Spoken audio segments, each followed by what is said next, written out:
Thank you again for joining us on today's TechNet webcast, the Thrive Live Getting Started in IT Consulting. It's now my pleasure to introduce today's presenter, Joe Webb. Joe, you have the floor. Hey, thank you. Good morning, everyone. As Phil had said, my name is Joe Webb, and I would like to thank you for joining today. Hopefully this presentation will be worth your while. The IT industry is somewhat uniquely suited for consulting opportunities. That's not to say that, the other industries, such as, say, the medical field or child care or manual labor or something like that, do not have consulting or subcontracting opportunities. Most of the time they do. But it really means that the IT industry seems to lend itself pretty readily to independent consulting at a bunch of different degrees and levels. And we tend to have very specialized consultants helping different companies in very specialized ways and with their needs. So in this session, what I'd like to do is to share with you some of the things that I've learned in my 15 plus years of consulting, and hopefully help you to take your next step in this field if that's something that you're choosing to do. So as this slide shows, this is for more information on this, you can go to the Thrive website at microsoft.com/Thrive. So transitioning from a full-time job to a job where you are consulting full-time can sound like a risky proposition. It certainly can be a risky proposition. I don't want to give you the impression that it's not, but the risks that are associated with this career path can certainly be minimized and even mitigated to some extent if we're careful to consider and to plan our transition strategy. So that's the goal of today's session. We're going to try to give you some better insight into the many and the diverse aspects of consulting. And what we'll hopefully do is develop a transition strategy that will help you to minimize not only the financial risks that are associated with it, but some of the emotional risks, or at least the situations that may be associated with your transition. We'll also consider some of the very tactical and practical steps that you can take as you're setting up your business. So we've got a really fairly straightforward agenda. We'll cover 4 points today. We'll start with what it means to be a consultant. We'll discuss the many hats that you'll wear as a consultant and the roles that you'll play, not only as a small business owner, but as an advocate for your client. We'll also talk about some of the considerations and requirements for founding your business, starting up your business. Next, we'll talk about the transition strategy for leaving your full-time job and pursuing your dream of IT consulting. We'll discuss some of the steps from end to end and what it may look like once you have made that leap. But you don't necessarily have to travel the entire path, even though we'll be discussing it from leaving your full-time job to consulting in a full-time capacity. You don't necessarily have to follow the entire path. If you just want to set up a side business and do some things on the side to help your friends and other companies, absolutely you could go as far as you wish in this case. Third, we'll talk about how you can promote your business. We'll talk about the important aspects because really, a business without customers is really just a hobby, and it's not going to last very long. So we really need to figure out ways we can not only promote our business by creating an image for it. We'll talk about how we can sell to help and how we can get to know other people, not only business prospects, but other people in the industry. And finally, we'll discuss some of the best practices and some of the tips that I've found over the years. Many of these were learned the hard way, and hopefully by sharing these, we can eliminate or at least alleviate some of those pain points as you go through.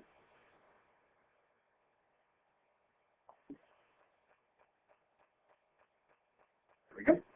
As we start, let me give you a bit of background, and this is not, for the sake of self-promotion or anything, but just give you a sense of where the path that I've taken and where I'm coming from.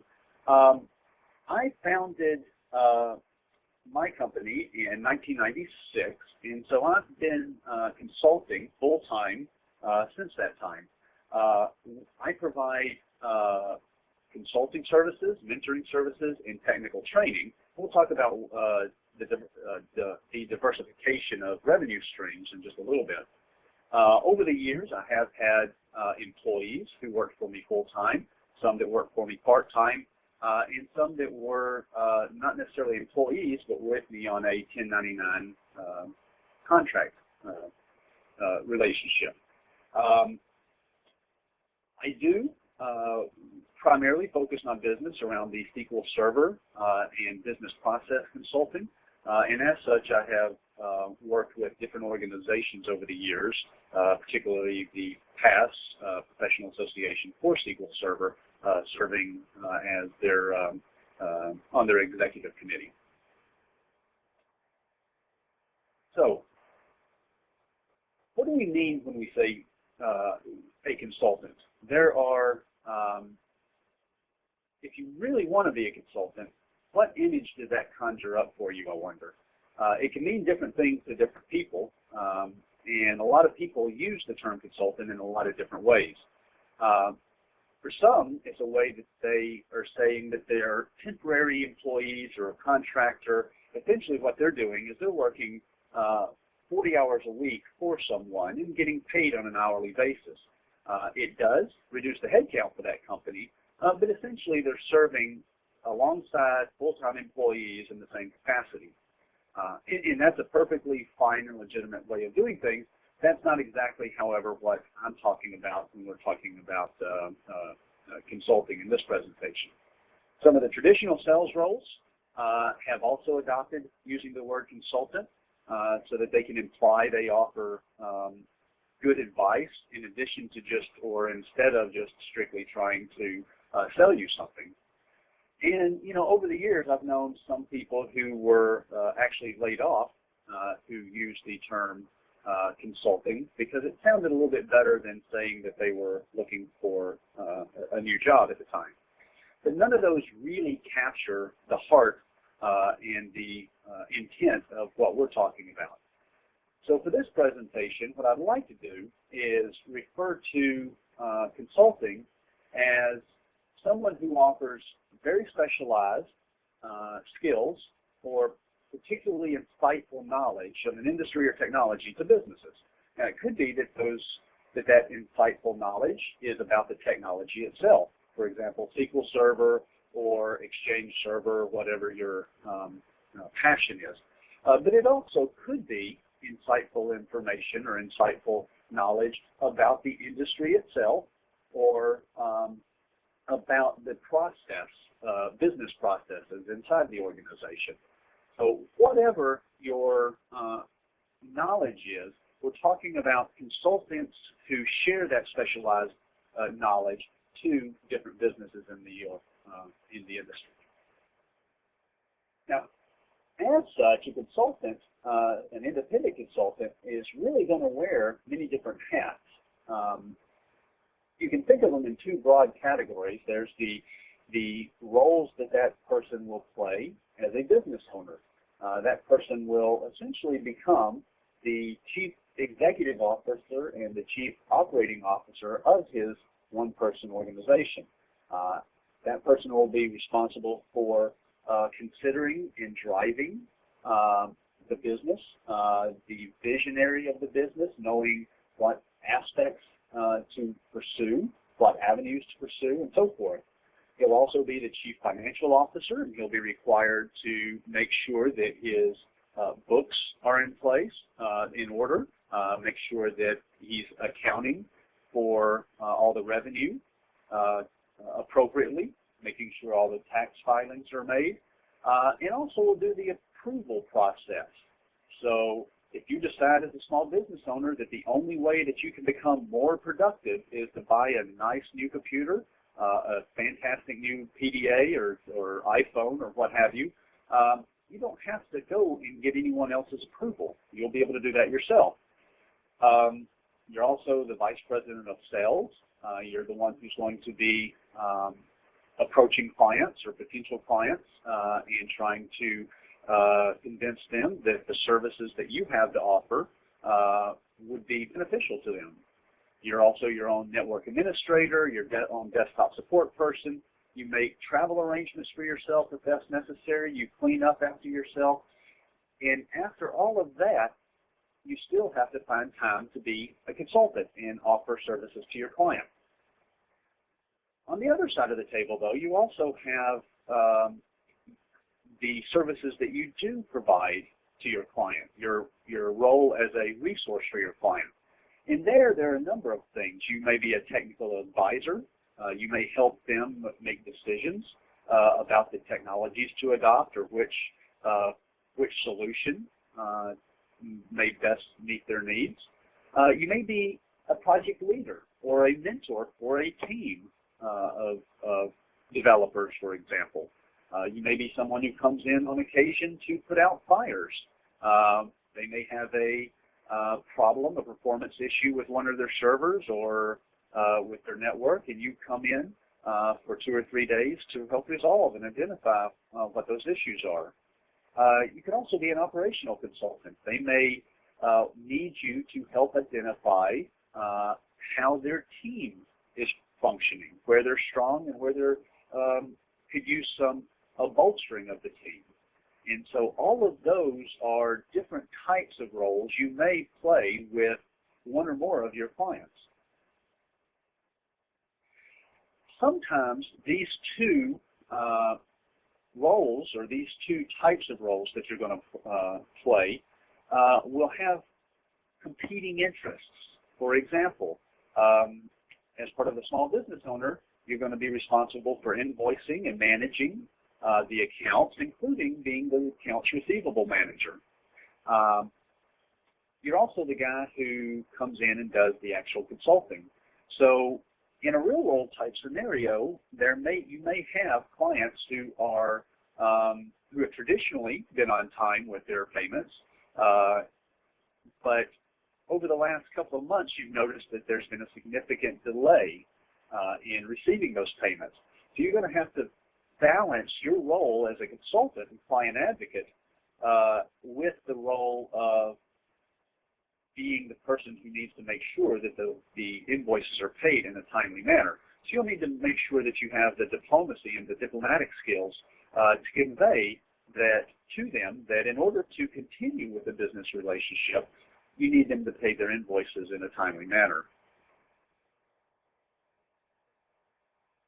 So as you consider making a leap into IT consulting, some of the questions you may want to ask yourself, and I would encourage you to definitely take stock of who you are, your general outlook on life, your mentality on different aspects of certainty. For example, how do you deal with uncertainty?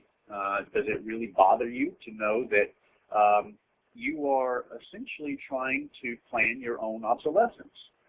It's kind of a paradox in consulting that the better you do your job, in many cases, the sooner your client no longer needs your services. In some cases, your job is to transition your client from a state of dependence on your services to a state of independence so that they no longer need your services. That kind of sounds paradoxical. As a consultant, that's what you want to do. As a business owner, you'd rather keep them as a client. So is that something that you can manage? Many times what I've found is the better you do your job, the more work you will have. You may finish one project with a client, but they will try very hard to either find another project for you to work on, or they will heartily recommend you to other non-competing businesses. Another consideration is, can you consider your ideas as a work of art? And what I mean by that is a lot of times people will put a whole lot of stock and a whole lot of pride in the ideas or the solutions that they may have come up with. For example, your client may have contacted you to help resolve a potential issue or an issue that they're having. And if you've come up with, you've listened to their issues, and you've come up with what you consider a brilliant resolution for this, and you present this resolution to them.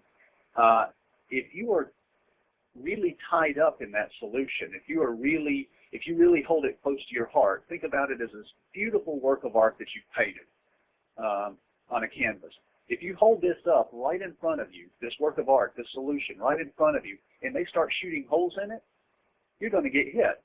But if you consider your solution as a work of art, and you hold it out beside you, and you're standing beside your solution, and they start firing holes into it, it's no big deal. It goes right through, you're unscathed, you just pick up a new canvas and consider a new solution for them.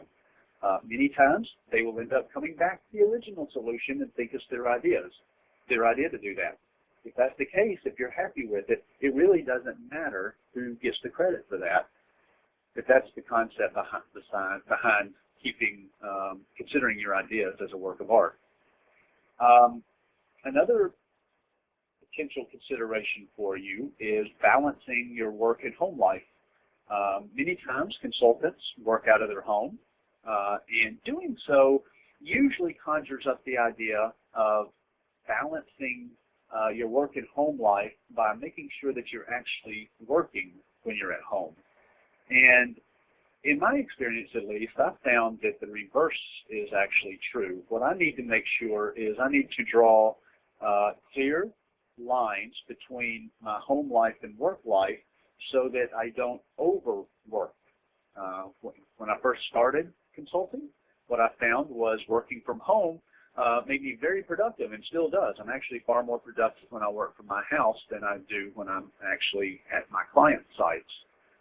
However, what I used to find was that I could easily get into my office at 6 o'clock in the morning and realize about 3 o'clock that afternoon that I haven't even stopped for lunch yet, much less breakfast.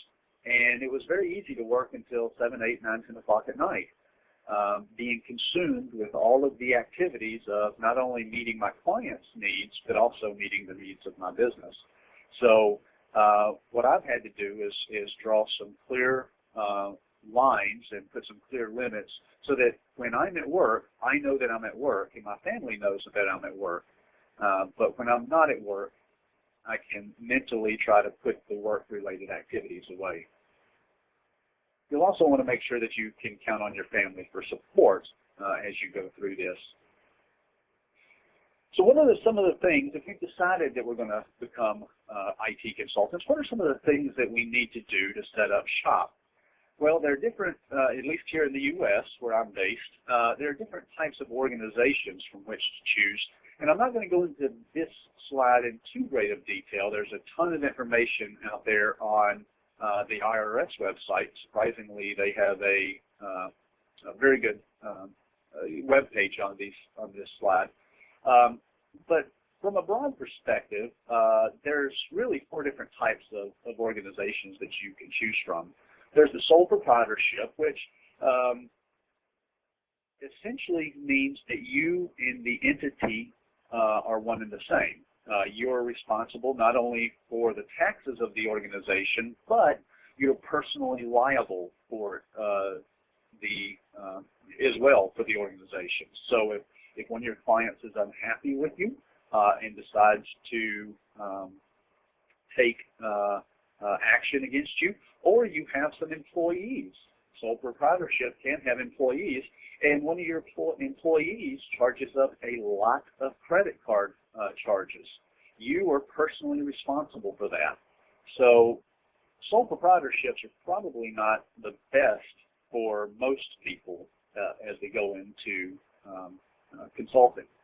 LLC and S Corp are very similar in their nature. Essentially, both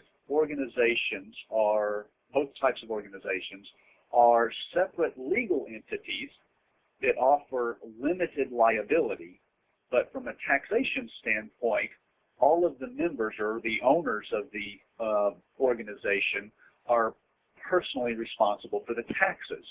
So your exposure in terms of what you may lose due to employees charging up the credit cards or clients being unhappy with your work and trying to sue you or something like that. Both organizations offer limited liability. You can only lose what you've put into them. They do tax at a personal level.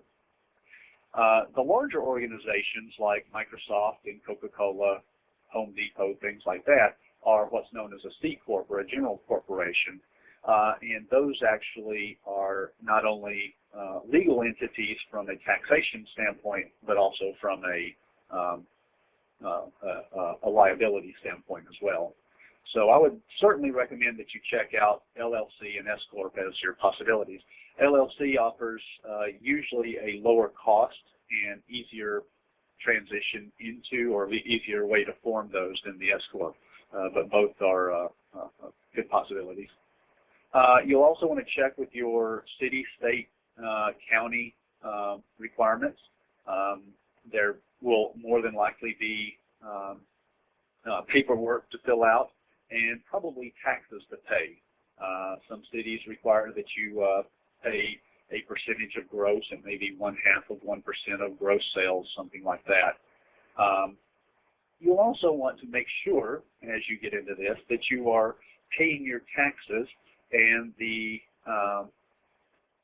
because when you become a consultant, you no longer have any company doing withholdings for you. So you need to make sure that you set aside a fair amount of money to pay the Internal Revenue Service. This is typically done on a quarterly basis, and so what you'll need to do is to figure out, guesstimate how much money you're going to make throughout the year, set aside a percentage of that. If you were to, for example, think that you're going to make $100,000, and after taxes, that would come down to, after expenses, that would come down to, say, $80,000. Assuming you'd be at the 30% tax bracket, you would want to pay approximately $24,000 in federal income tax. You would break that over 4 equal payments, so that would come down to approximately $6,000 every 3 months. You also want to make sure you set up good bookkeeping. Make sure you get a good accounting system, whether it is Peachtree or QuickBooks. Microsoft has one that you can download as part of the Office suite. Make sure that you create that up front and keep that very accurate. It helps you with your accounts receivable, your invoicing, helps you pay your taxes, and also gives you something to hand over to your accountant if you choose to go that route when it's time to do your annual filings. I would also definitely encourage you to create separate accounts, credit card accounts, checking accounts, and keep your finances completely separate from the organization, your company's finances. Intermingling the two will only cause you problems when it comes time to do your taxes. Another thing that I would definitely recommend is, since you have 2 separate accounts, one for your personal accounts and one for your professional accounts, what I do is I pay myself the same amount, a salary, every month, so that you'll find that there will be some months where you have very good months, you make a lot of money, but consulting can be cyclical. So, for example, in the time between Thanksgiving and Christmas, you may not have a whole lot of revenue coming in. I'm not saying that you won't, but you may not. And if that's the case, you would still like to be able to pay yourself that set amount every month. So on the lean months, pay yourself the same amount. On the good months, pay yourself that same amount. So let's talk about this transitional strategy that we can have to help us go into consulting while minimizing our exposure and risk. Essentially, what we'll talk about over the next several slides is how we can prepare ourselves before we ever begin the consulting process, getting ready to become a consultant. Then we'll talk about some of the requirements for starting our own business. We'll talk about how we can work with recruiters to help us along the way, and then eventually how we can go directly to clients without having to go through a recruiter. So getting ready, what I would definitely encourage everyone to do who's considering a career in IT consulting is to assess yourself. Take stock in where you believe your skills are, and make it sure it's a honest assessment. How would you rate your technical skills? How do you think those technical skills are in comparison to others, but also are they in demand in the industry? You may be an expert in a particular technology, but if that technology is a dying technology, it may mean that you will not be able to have, you will not easily find clients for yourself. If you want to make sure that you are positioned well to be able to find those clients, you'll also want to find out what the market will bear for your skills. If there's a tremendous number of people out there with similar skills, you may have some difficulty differentiating yourself. You'll also want to ask yourself, do you have sufficient contacts in the industry? Are you willing to travel? And if so, do you have contacts in other locations that can help you to make this transition? And finally, a lot of people focus strictly and solely, almost exclusively, on their technology skills. But what you'll find is that your soft skills, your interpersonal skills, your ability to communicate, your ability to write in a coherent way is going to be extremely important for you because no matter how brilliant you may be as a technologist, if you cannot effectively communicate or you put off people, potential clients, you're going to find that you'll struggle in keeping busy. The next thing you want to do after you honestly and evaluate yourself, you'll want to start positioning yourself for your consulting career. You'll want to look at ways to try to differentiate yourself. You'll want to pass certification exams, for example. You'll probably want to look at ways to learn complementary skills. If you are an excellent Visual Basic programmer, perhaps you want to broaden your skill set, learn some other languages, complementary languages, or learn some other aspects, extend that, learn some SQL Server skills. You'll also want to begin allowing people to recognize and see some of the projects that you've been working on. If you're doing this full time, much of what you've worked on is not going to have an outward exposure so that clients can see some of the projects that you've done.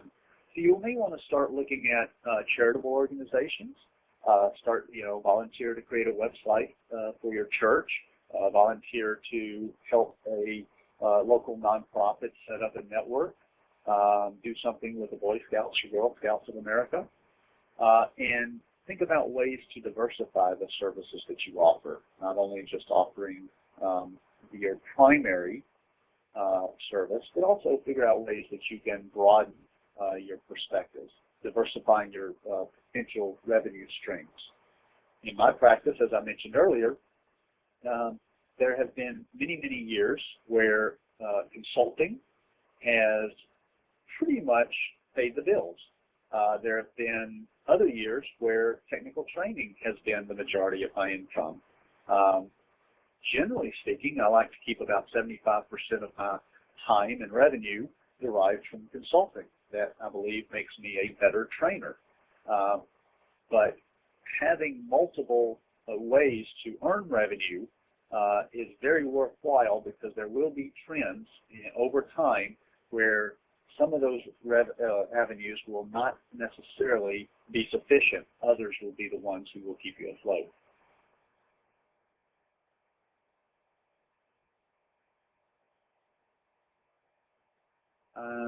And for some reason, the slide is not progressing.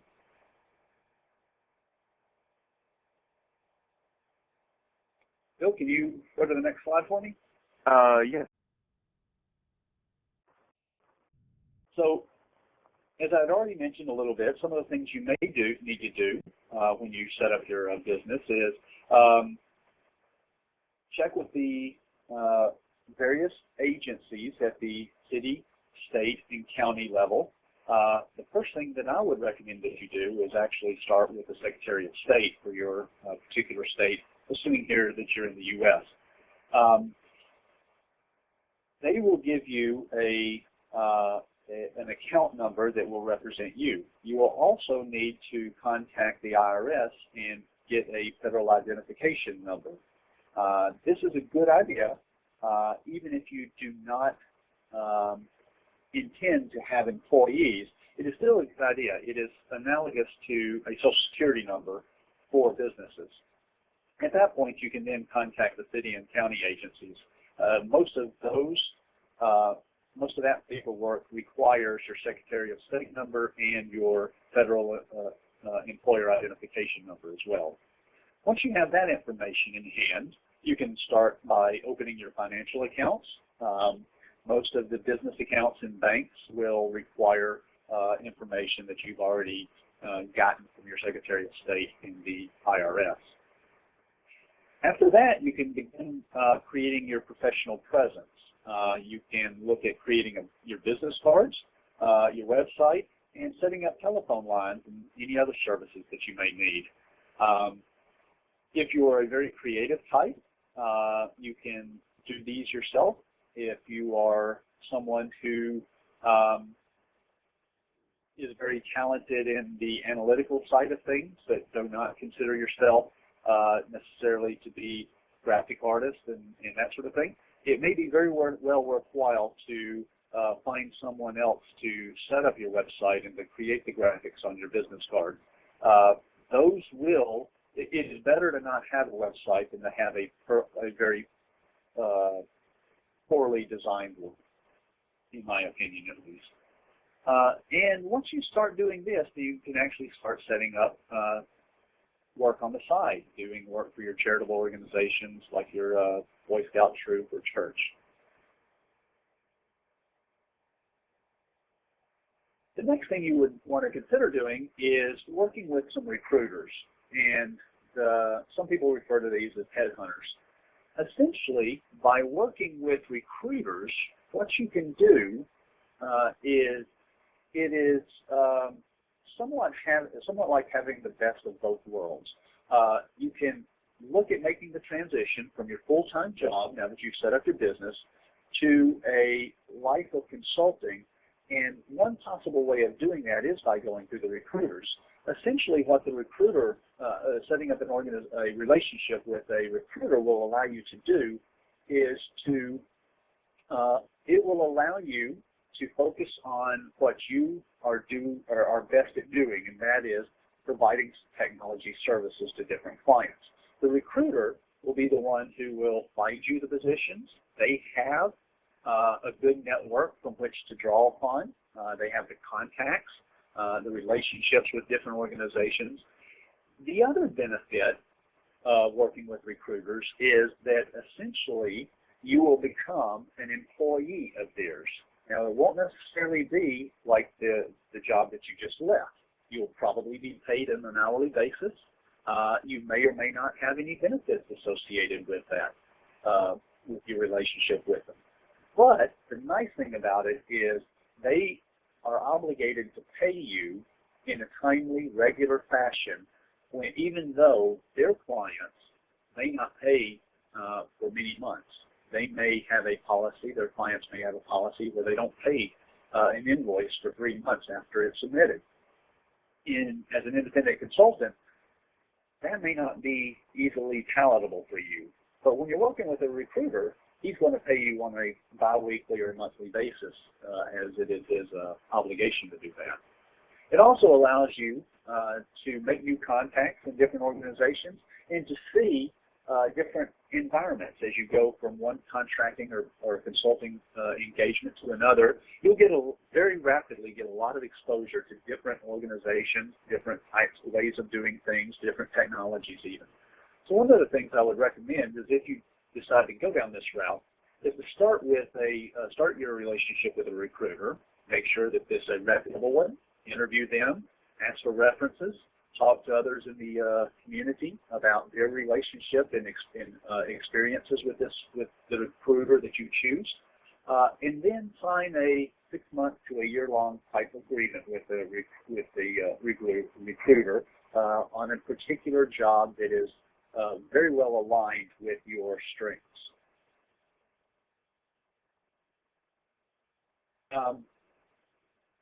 There are a number of ways you can work with your recruiter, though. You can start as a full-time employee with the benefits and without benefits. You can also work as a 1099 contractor with them. I generally recommend that you consider the full-time employee without benefits. The benefits typically associated with recruiting with a recruiter are such that it takes a while to accumulate those benefits. You definitely get a reduced rate, but a reduced hourly rate when you take the benefits option. And generally what happens is you're not typically there long enough to see the benefits actually come to fruition. What I recommend is taking the higher rate and just going without the benefits. Eventually what you'll want to do is enter into a 1099 arrangement with that recruiter. 1099 is a short way of saying that you're an independent contractor. You're not an employee. They agree to pay you a set amount, and they're not going to do any withholdings. It is up to you to file on a quarterly basis for your salary.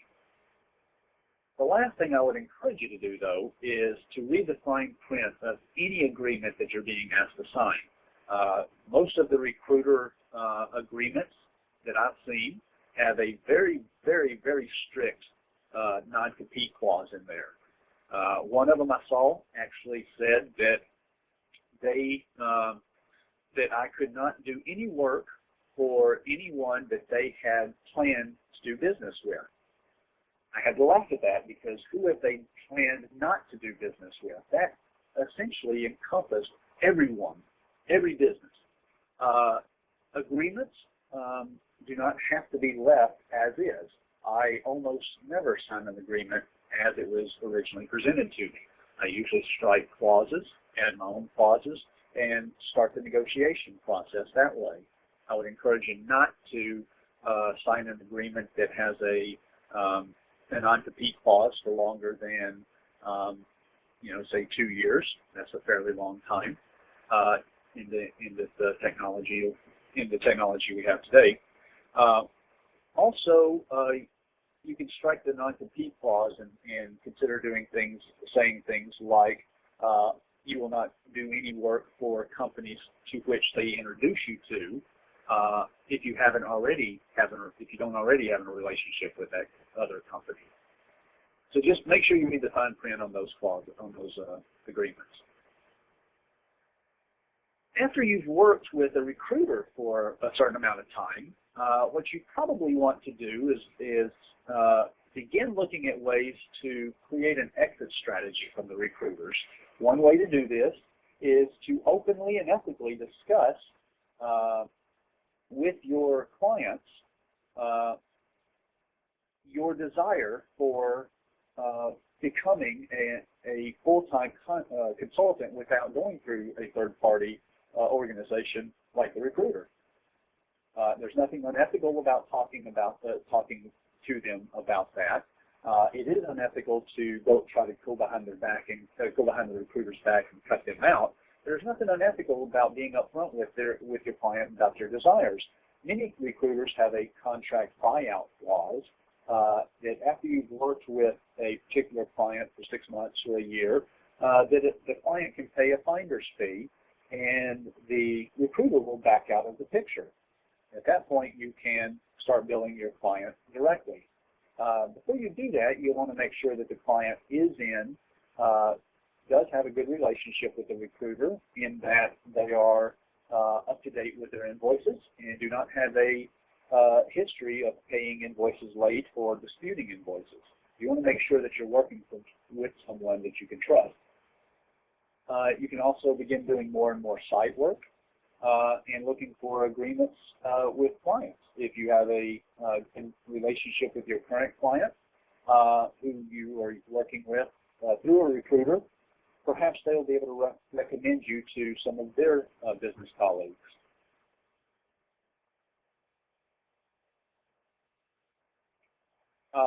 As you create your company image, what you'll want to do is, as I mentioned before, consider creating your own logo, website, business cards.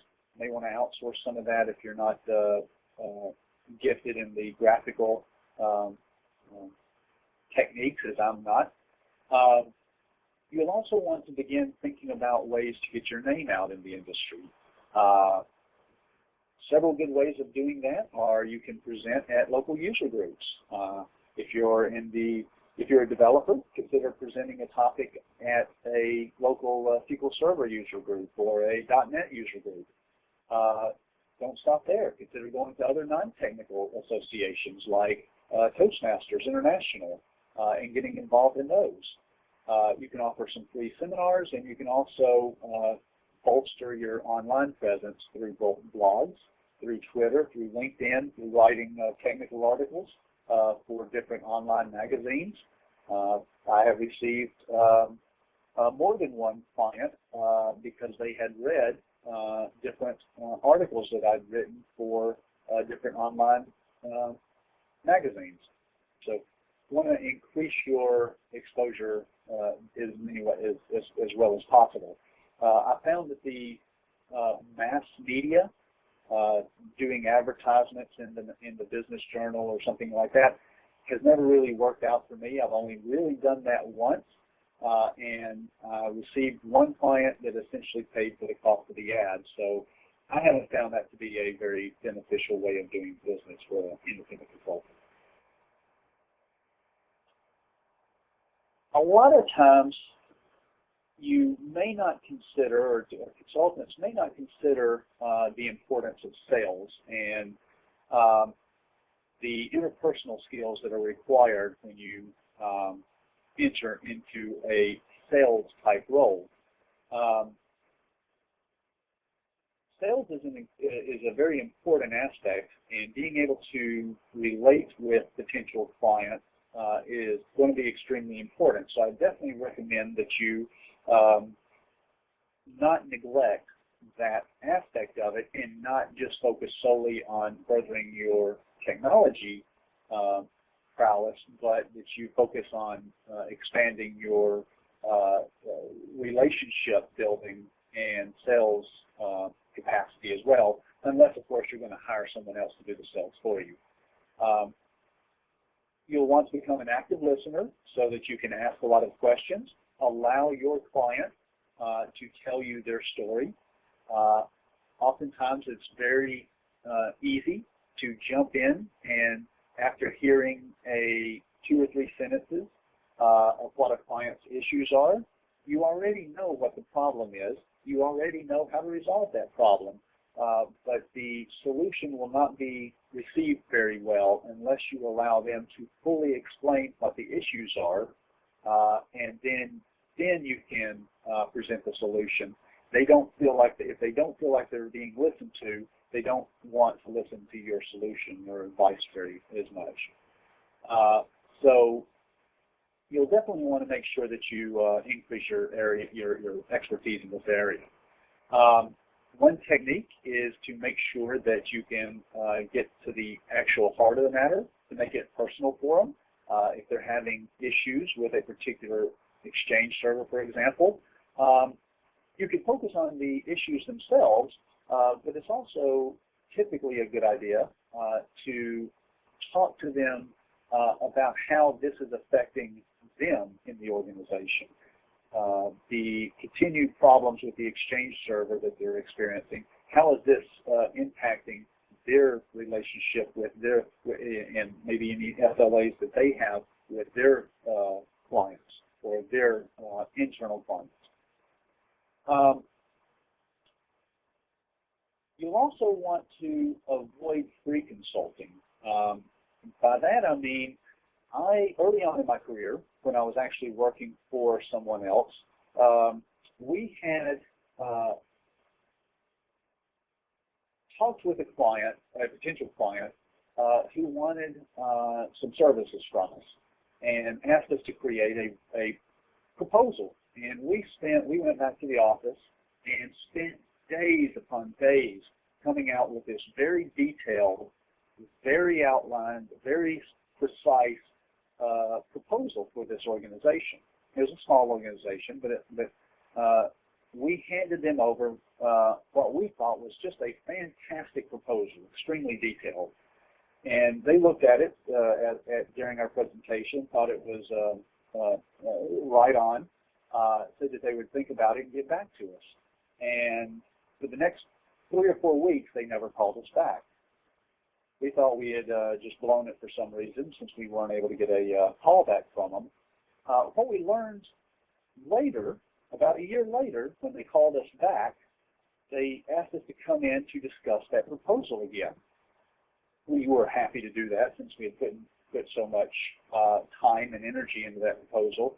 But it became very obvious to us within the first several minutes of the next meeting that what they had done is they had taken our proposal and implemented it themselves, and then now they wanted some more free consulting.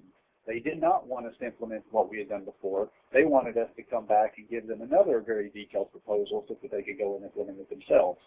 So in that case, we ended up giving away the store for free.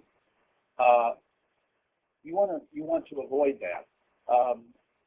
One way that I typically avoid that scenario is to use what I call the general contractor analogy. Frequently what happens when I meet with a prospective new client is I sit down with them for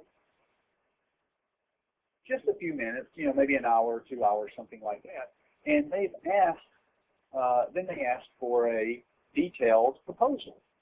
What I usually do is I tell them that I could give them a proposal, and I'll be happy to do that, but it would be little more than a wild guess, because after seeing and talking with them for 2 hours, I don't have enough insight into their business to be able to offer much more than a wild guess. And the analogy I use is that of a general contractor. I'd say what you're asking me to do is essentially like asking a general contractor, after showing him a picture of a house, just the outside of a house, to build the house and tell you up front how much it's going to cost.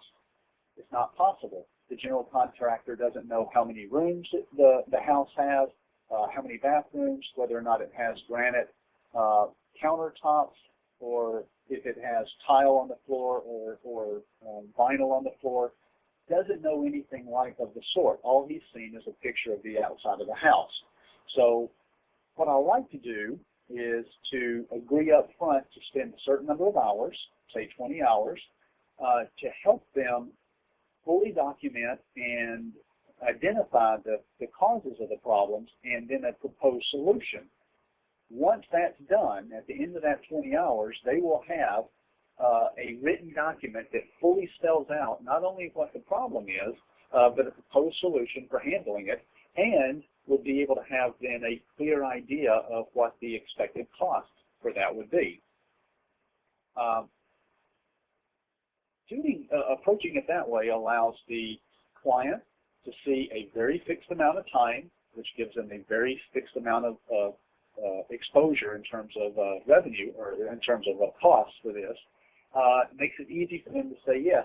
And at the end, they will be able to do one of three things. They will have in hand that document.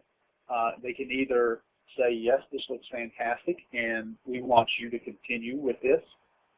Yes, this looks fantastic, we're going to do this ourselves. Or no, this is far more expensive than we thought it was going to be, we will live with the pain as it is now and not undergo that new project or that they've talked to you about. They would rather know that up front, and it's better to pay a little up front to realize that this is a project they don't want to get into than to start down a path that would eventually become a money pit for them.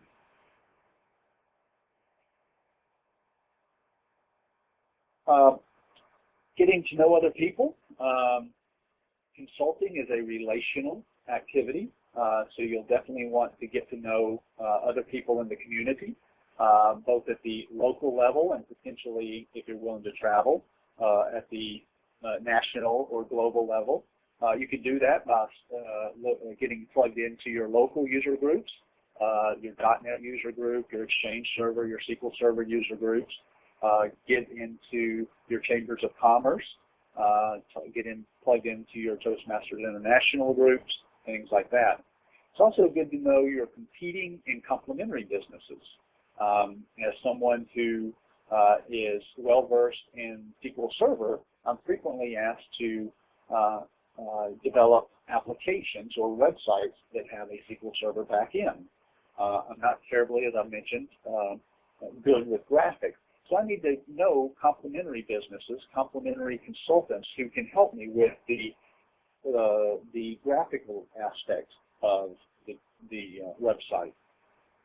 It's also important to know who your competitors are. There may be times when you're extremely busy and you need to subcontract some of your work out to other people. Or the reverse may be true. They may be extremely busy and need some of your services. So definitely get to know your competing and complementary businesses. So a couple of more slides as we wrap up here. Some of the things that I've found that have helped me over the years is find someone who can be a mentor for you. Actually, you may want to find 2 or 3 different people for different aspects of your business. If you're thinking about going into a new product development, if you're thinking about going into a new area, you may want to have a good sounding board, someone who can open up with you and honestly give you good quality feedback on your ideas. You'll also want to schedule your time very wisely. All of us have the same amount of time. That's the one resource we all have equally. I used to be at the beck and call of my clients. If a client, I lived half an hour outside of a major city, Nashville, and if a client called me and said, hey, can you come fix something for me this afternoon, I would immediately jump in the car and go do it. What I've realized, though, is that that is very costly to me in terms of being able to predict and schedule my workload. More often than not, I can simply say, hey, you know what, I'm planning on being there tomorrow afternoon. Is that going to be fine? And more often than not, they're more than happy to wait one day. So it doesn't hurt to ask. You want to balance that, however, with being responsive and meeting the needs of your clients.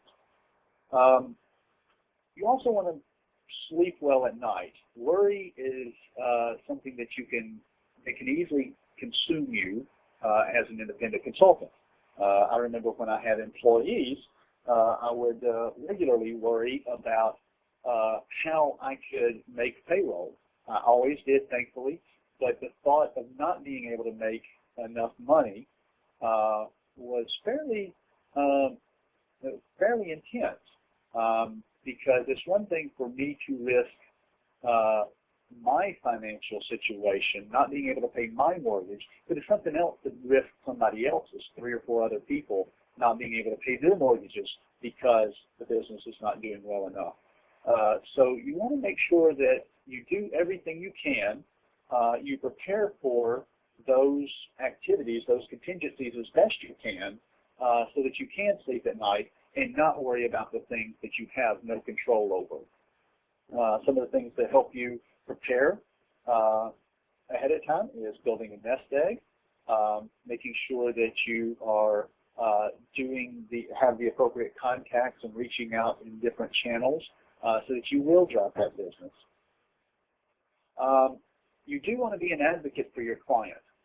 At all times, you want to keep your client's best interest at heart. I remember seeing a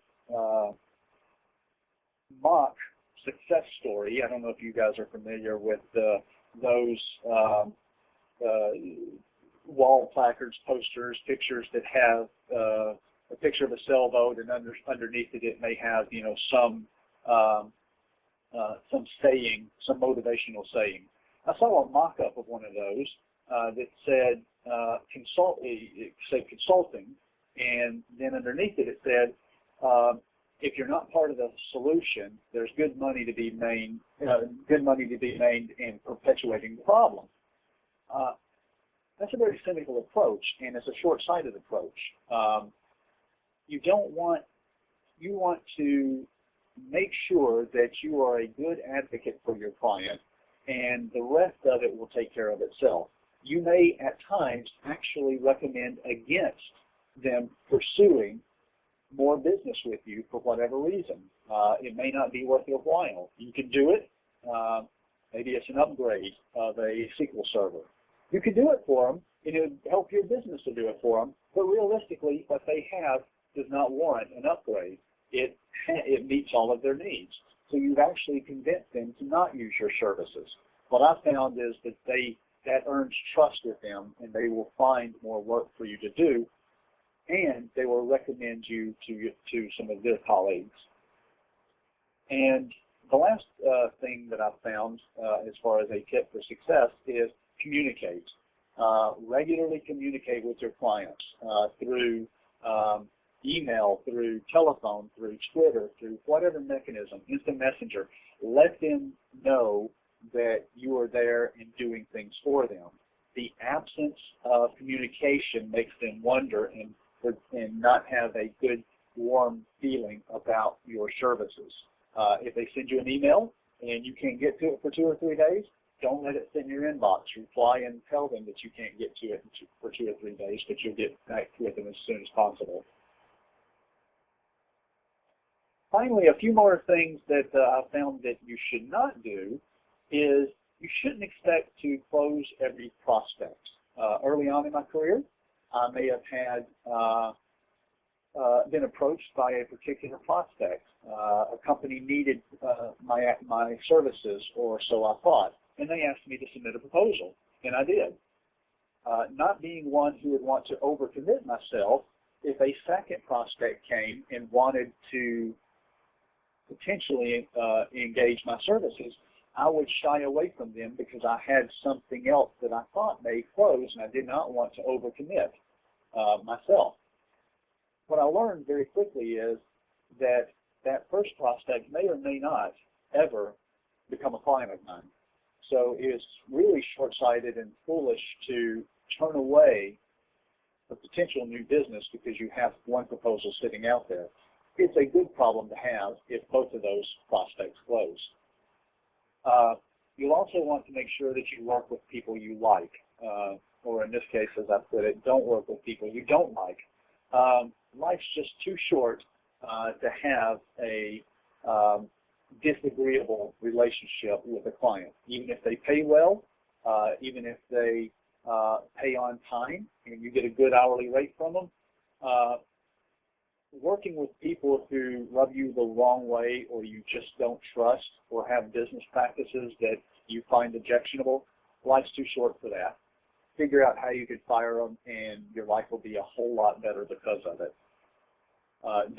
Don't neglect your soft skills.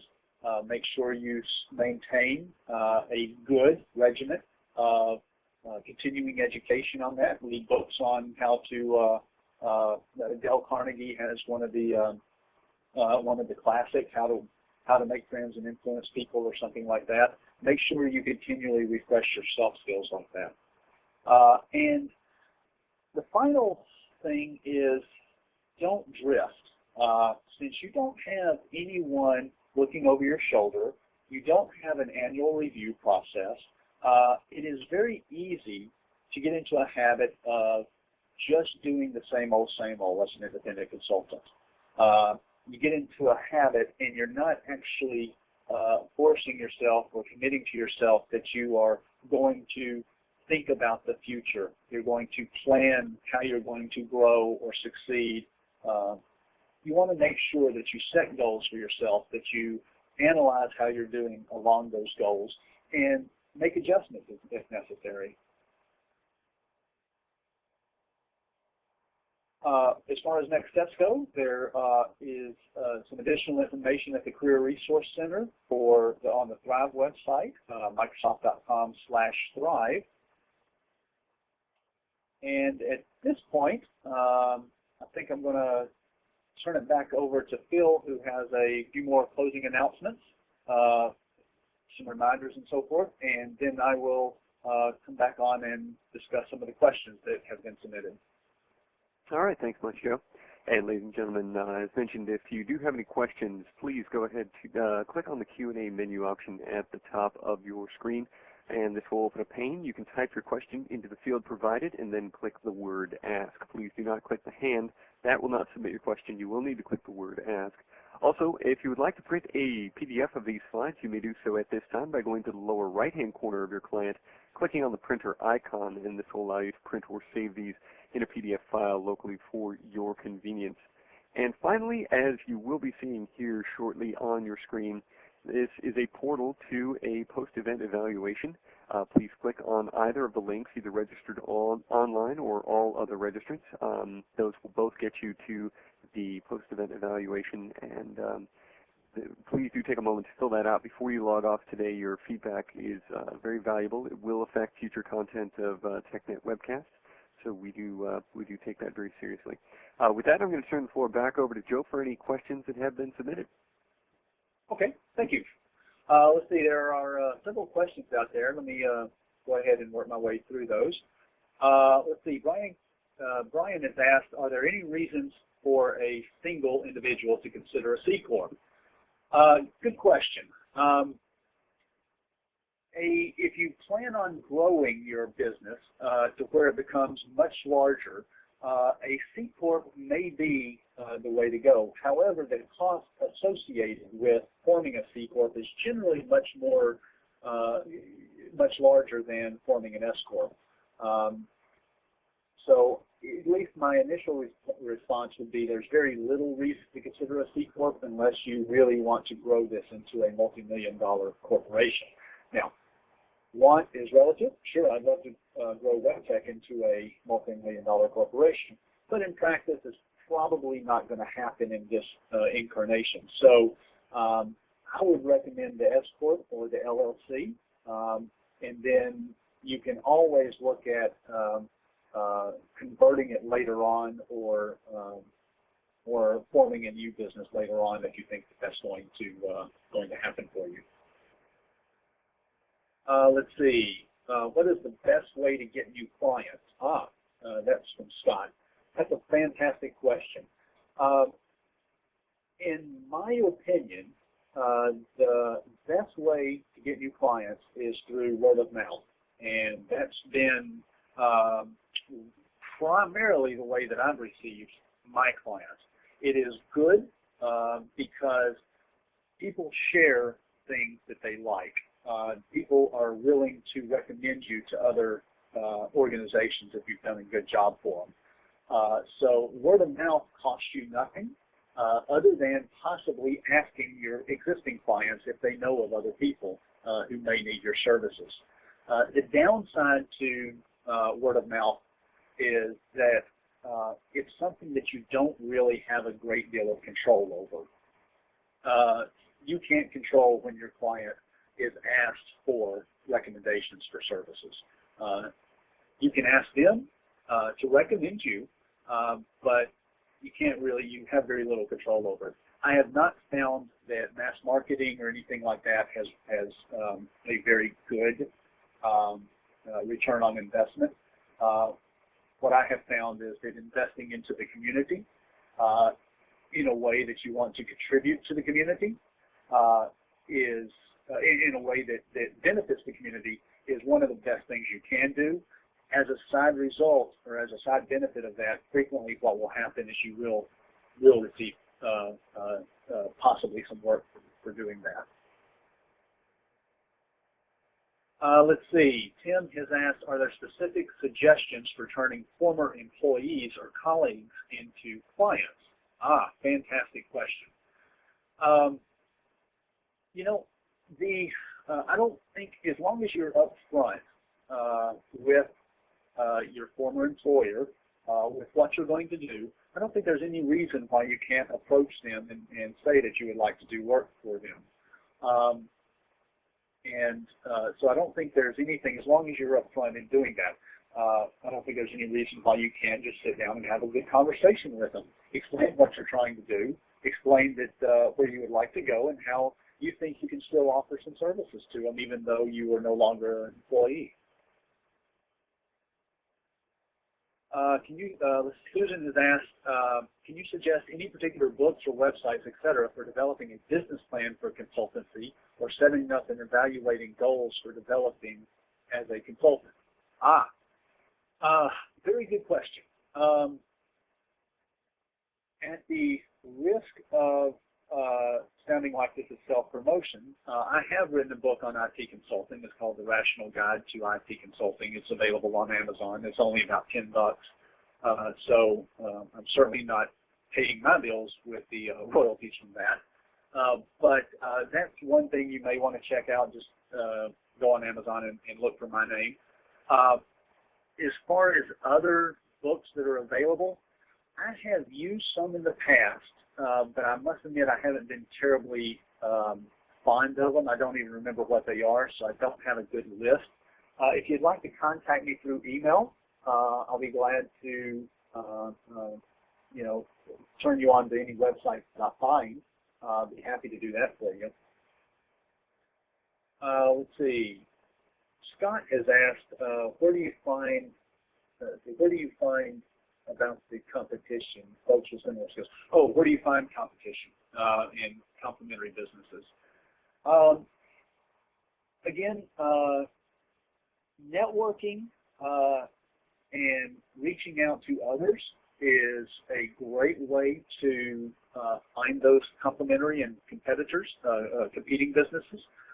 Again, going to user groups, the .NET user group, the Exchange Server user group, the SQL Server, the security user groups,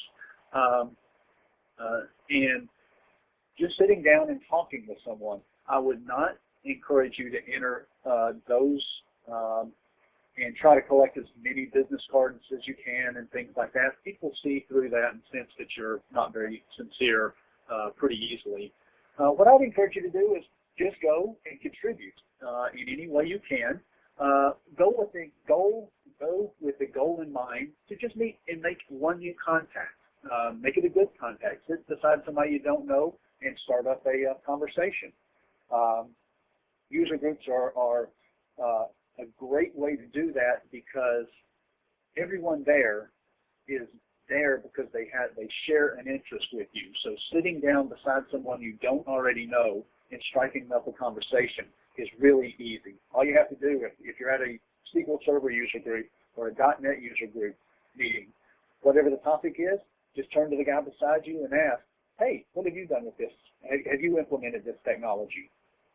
And they're going to say yes or no, and pretty soon you've got a good conversation going with them. At the end of the conversation, just say you'd like to talk with them more about it sometime and get their contact information. Let's see, Michael has asked, are you aware of any stimulus money that would be available for this type of business? I'm not, but if you are, I'd love to hear about it. I'm actually kidding. No, I must admit I haven't really followed the stimulus package at this level. I would imagine that there is some small business type money out there. A lot of cities have what they call business incubators, where they will match you up with, if you are in some sort of competition with other small businesses and you submit a business plan, you do some presentations based on that business plan, and if you're one of the finalists, then they provide you with some grant money to help get you off the ground.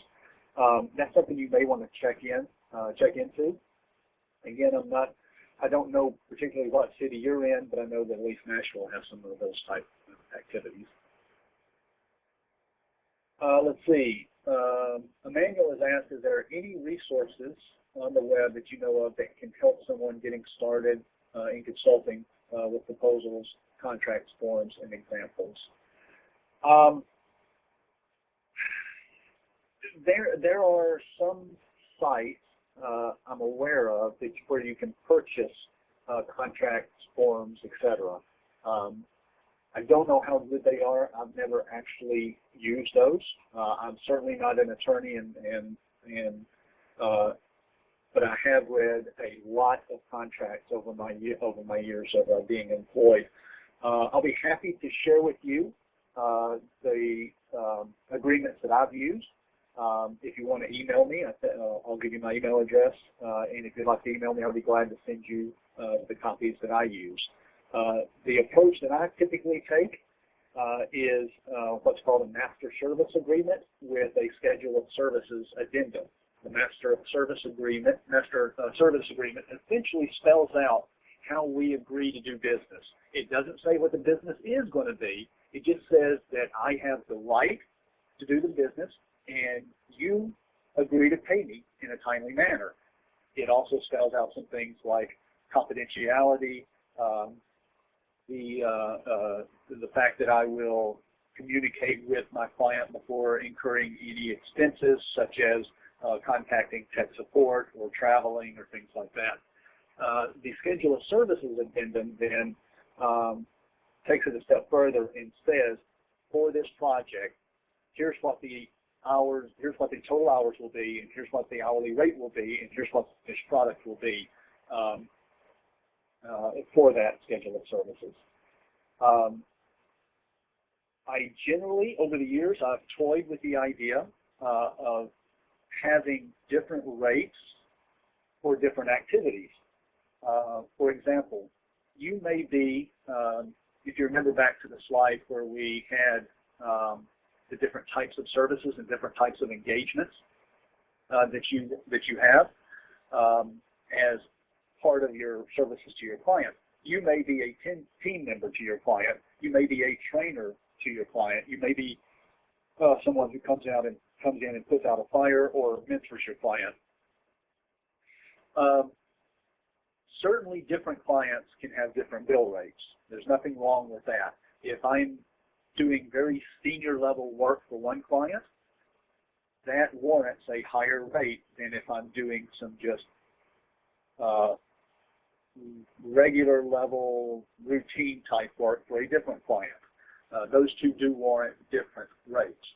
However, within one client's agreement, I have found that it's very difficult to manage, for me, trying to build different rates for one particular client unless you can clearly delineate the different projects within that client. For example, if you're sitting down side by side with another developer and the two of you are writing code together, are you mentoring that person? Are you developing? Are you leading? Are you putting out a fire because you're fixing a bug? If you charge different rates for that, for those different activities, it is going to open up the possibility of a dispute of your bill rate because they may say you were programming while you say you were actually mentoring. Unless you have multiple projects, two or more projects that can be clearly defined and delineated, I would encourage you just to stick with one bill rate for the client. Let's see, let me get one more and then I can respond to the rest by email so we can make use of your time. Let's see, Tim. I have a couple of independent consultants that work for my consulting firm. How is the best way to compensate them? Fixed hourly fee, then upcharge my client a percentage. I'm lost. They do know what I charge the client. I want to encourage them to generate billable time though also. Great question. How should you compensate your employees or subcontractors? One of the reasons I used to have employees. I have converted everything to 1099 now so that they are subcontractors. And I started saying no to prospects that were outside my normal area of expertise. When I had employees, I felt the need to say yes to projects so that my employees would not be idle. When I had employees, I wanted to make sure that they were fairly compensated. So the approach I took, and I'm not saying that this is the best, but the approach I took was I gave them a base fee, a base salary, base monthly salary, and then on top of that, they were paid so much per hour for every hour that they billed. And so if they were able to bill 40 hours one particular week, they got that base pay for that week plus the hourly rate on top of that. A second reason that I got out of the no longer have employees is I personally did not want to become, for want of a better term, a body shop and simply take a cut of everybody's salary. Nothing wrong with that. It's just not what I necessarily wanted to do. So, but definitely, if you're looking to encourage them to generate billable time, one way they want to be incentivized is financially, and so giving them a percentage of your bill rate does make a lot of sense to me. You also, though, do not want to neglect the non-financial incentives. Simply letting them know that they're working on good and rewarding work, making sure that they're not doing just terribly mundane things, also gives them good incentives there as well. And with that, I think we will call it a day. And if I did not answer your question, I'm sorry about that. I will get a copy of these from Thrive, and they will, and then I'll answer those by email if I can. If you have a specific question and I didn't answer it, and you haven't submitted it, feel free to send me an email. I'll be glad to talk with you about it, offer whatever opinions and advice I can. Thank you all for attending, and wish you well. Thanks. All right, thank you, Joe. And ladies and gentlemen, that does conclude today's webcast. However, I would like to ask that you please do take a moment once again to fill out today's post-event evaluation by clicking either on the registered online or all other registrants, depending on how you logged into today's webcast, or rather registered for it. That information is very valuable to us and will help us for future webcasts. And with that, I would like to extend a special thanks to our presenter, Joe Webb, today for his information and presentation. And thank you all for joining us. You may now disconnect from the audio portion of today's webcast, and have a great day.